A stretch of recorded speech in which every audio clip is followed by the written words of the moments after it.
Hey guys, Q&A with Chef A, the podcast. If you are here, you are a Gumroad subscriber, and I therefore say thank you.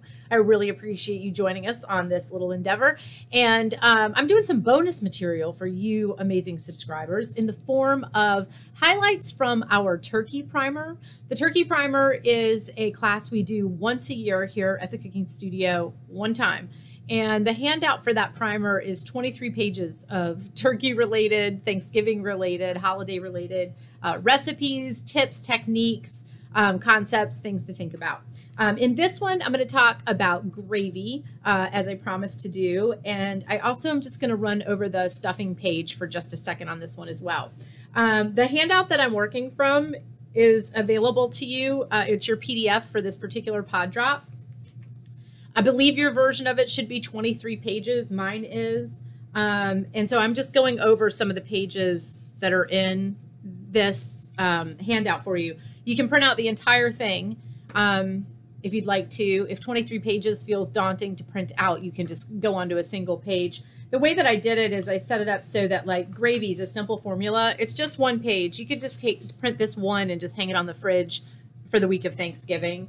I did the same thing with the turkey cheat sheet, and then some reminders about why we might be thinking about taking that bird apart to roast it. But your temperature, your cook temperature time, how long he'll rest, your thawing times, that cheat sheet, I'd print that page out and keep it on the fridge for about a week in advance. I'm going to talk about rules of stuffing. That's one page. And right now I'm going over gravies. Here's the short thing I'm going to say about gravy. No boxed stock. No boxed stock. No boxed stock. So the problem is twofold. One is boxed stock is terrible. I'm sorry to tell you that. It tastes terrible. Week 2 of my home chef series is stocks and broths. And I know it's kind of cruel, but what we do is we put out like 8 different types of boxed stocks. So we buy the most expensive one, the most gourmet looking one. We buy that cheapest, like big box brand we can find. And we stand there with little mini solo cups and we taste each one. And I'm telling you, some of them we can't get. You just gotta spit them out. They are undrinkable. That's problem number 1. Problem number 2 with boxed stocks for your gravy. Gravy has 3 ingredients. 3, flour, butter, stock. One of my absolute cornerstone rules in the kitchen. The fewer ingredients a recipe has, the better quality every one of them has to be. There's nowhere to hide. If I'm going to do some monster vegetable soup, right? 25 vegetables, 2 kinds of tomatoes, 4 kinds of beans. Look, if I'm using a little bit of a wilted parsnip in that, it's not going to matter. Right? I can hide some stuff in there. 3 ingredients. Stock being, what, 80, 90% of the entire formula. It can't be boxed stock. If you don't believe me about this, here's what I suggest. Head to your kitchen and open up a box of stock and drink it. You got to taste it. I'm sorry. It's terrible. The thing that's weird about them too is they all taste the same. So a chicken one, a beef one, a vegetable one, beef bone broth, low sodium. It doesn't matter. It doesn't matter what they label it. It doesn't matter what brand. None of them taste like chicken. None of them taste like beef. None of them taste like vegetables. The vegetable ones are just weird. They're just murk water. They're all murk water. Sodium content in a boxed stock, by the way. Oh my God. I think we figured out it was 2,200 milligrams of sodium in a box of stock. And, you know, people are pouring a whole box into a diet soup. I mean, think about that, right? We're just trying to do a low-cal soup, all veg, whatever, and we put in boxed veg stock. And it turns out it's 2,200 milligrams of sodium we just dumped on top of our diet soup. Gravy is a simple formula. It goes like this. Equal parts fat and flour. That's how we make what's called a roux, R-O-U-X. And roux is the thickening agent of a gravy. And it has to be made first and cooked through before stock is added to it. I've heard a lot of students tell me over the years that they just whisked butter and flour into like turkey drippings and got something, but it definitely wasn't quite gravy. Equal parts fat and flour, a tablespoon of each to each cup of liquid. So if I'm going to make 3 cups of gravy, I'll need 3 tablespoons of flour, 3 tablespoons of fat. The reason I say fat is because it can just be butter. That's lovely. But on Thanksgiving, it could be turkey drippings, couldn't it? You might be able to pull some of the fat out of that roasting pan. To make 2 cups, I need 2 tablespoons of fatty drippings or butter, 2 tablespoons of all-purpose flour, 1.5 cups of turkey stock, and then 1/2 cup of heavy cream. You could just do all turkey stock. It'll be fine. Salt and pepper to taste. If you made your homemade stock, it's not going to be super salty, so you can season it after the fact. Heat the fat or the butter in a saucepan over medium-high heat, over medium heat. Add your flour, whisk to combine, and cook for, this says 3 to 5 minutes. My sweet spot's 4 minutes. Don't let the flour color too deeply. This happens over medium heat slowly. Don't go less than that 3 to 4 minute range, okay? Just hang out there for 4 solid minutes, set a timer if you need to, and cook that roux. This is where you're gonna get the raw flour out, and it's also by cooking that, it's gonna allow the flavor that's in that stock to really pop and really wake up for you. If you've been cooking a roux for 1 minute, that's why that gravy never tastes like anything. Oh, and then a 1 minute roux with boxed turkey stock on it, that was not good gravy that year. You know that. Add your stock all at once and whisk like crazy because it'll get all the lumps out very quickly. Increase the heat to a boil. Here's an interesting thing about roux-based sauces.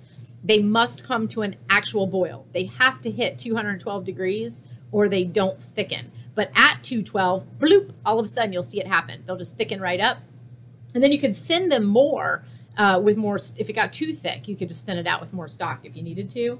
I told you guys in the last episode, in a couple of these podcasts, really, that you can buy turkey parts even today. It's October 23rd. You can buy turkey parts even today and start making stock now. It's nice to have stock on hand for all your preparations. When I'm making the stuffing that I'm not going to stuff in the bird, watch the episode, turkey tears. I'm going to put my stuffing into a roasting pan and roast it, but I use homemade stock for that. I was just talking to a customer last night, 2 nights ago. She was here for a class, Cynthia. Hi, Cynthia. And she has taken so many classes with us over the last 14 years, and she has done Home Chef Series. And she was tasting my stuffing, and she was like, man, how come when I come here, I get this, and then it doesn't happen at home? And she's like, I'm not blaming you. I know it's something. And she stopped herself, and she said, you're using homemade stock, aren't you? I use box stock every Thanksgiving. She knew the answer. She's taken enough classes here. That's the difference. That homemade stock is to die for, and it's so easy to make. Why not? Just do it. In goes your stock, whisking like crazy, bring it to a boil, reduce to a simmer, and then with a little bit of that heavy cream if you are going to use it. Season with salt and pepper, you have turkey gravy.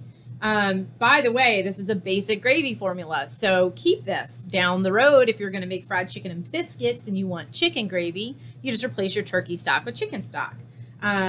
Likewise, beef stock. You can change the stock to change up the type of gravy that it is. And then I gave you a recipe in here for a simple turkey stock. The light will catch that. There you go. Simple turkey stock, that's in your printable. It's right behind the gravy handout. And now let's talk very briefly about stuffing. Rules of stuffing. This comes from a handout. It's in the turkey primer handout, of course, but I actually did an entire class on stuffing. You know what's funny about that? The same customer that I just mentioned, Cynthia, she's the one who asked that we do that stuffing workshop. Rules of stuffing. Okay, what do I stuff? Anything that you would enjoy eating really well done. Really well done. Okay? So read that sentence again. I do not like well done beef. I do not like overdone pork. I do not like super well done poultry. I like my poultry done just to 165, the temperature it's supposed to be. So the problem with stuffing is that in order to cook it in a way that makes it safe and warmed through, you have to cook the meat that's around it to very well done. So there's some troubleshooting you can do on this.